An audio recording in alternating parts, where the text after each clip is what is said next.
Hello friends, welcome back to our channel கதை கேப்போம் வாங்க. Episode 8 of Atomic Habits. What progress is really like. Imagine that you have an ice cube sitting on the table in front of you. The room is cold and you can see your breath. It is currently 25 degrees. Ever so slowly the room begins to heat up. 26 degrees, 27, 28. The ice cube is still sitting on the table in front of you. 29 degrees, 30, 31. Still nothing has happened. Then 32 degrees.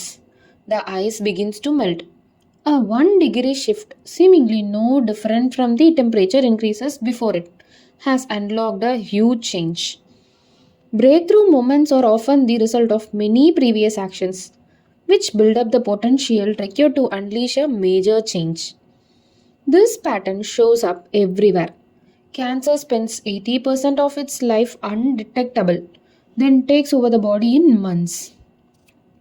Bamboo can barely be seen on the first 5 years as it builds extensive root system underground before exploding 90 feet into the air within 6 weeks. Similarly, habits often appear to make no difference until you cross a critical threshold and unlock a new level of performance. In the early and middle stages of any quest, there is often a valley of disappointments. You expect to make progress in a linear fashion, and it's frustrating how ineffective changes can seem during the first day, weeks, and even months. It doesn't feel like you are going anywhere. It's a hallmark of any compounding process. The most powerful outcomes are delayed. This is one of the core reasons why it is so hard to build habits that last.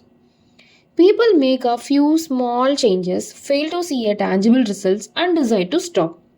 You think, I have been running every day for a month, so why can't I see any changes in my body? Once this kind of thinking takes over, it is easy to let good habits fall by the wayside. But in order to make a meaningful difference, habits need to persist long enough to break through the plateau, what I call the plateau of latent potential. If you find yourself struggling to build a good habit or break a bad one, it is not because you have lost your ability to improve. It is often because you have not yet crossed the plateau of latent potential. Complaining about not achieving success despite working hard is like complaining about an ice cube not melting when you heated it from 25 to 31 degrees. Your work was not wasted, it is just being stored. All the action happens at 32 degrees.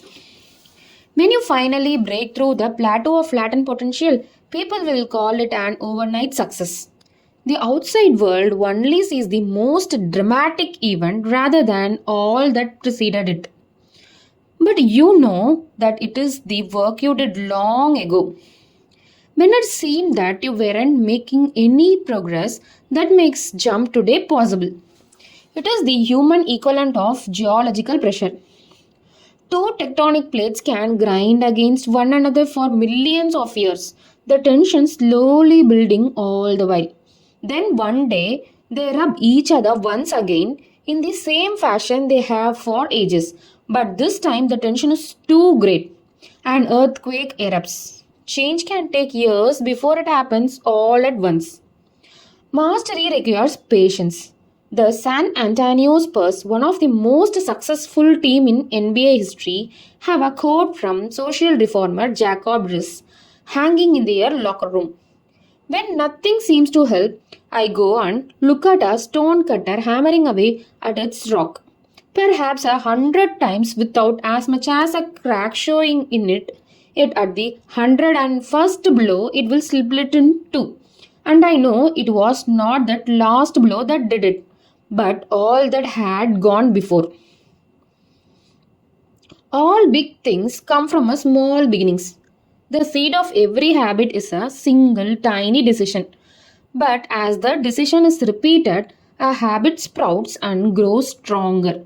Roots entrench themselves and branches grow. The task of breaking a bad habit is like uprooting a powerful oak within us. And the task of building a good habit is like a cultivating a delicate flower one day at a time. But what determines whether we stick with a habit long enough to survive the plateau of latent potential and break through the other side? What is it that causes some people to slide into unwanted habits and enables others to enjoy the compounding effect of good ones?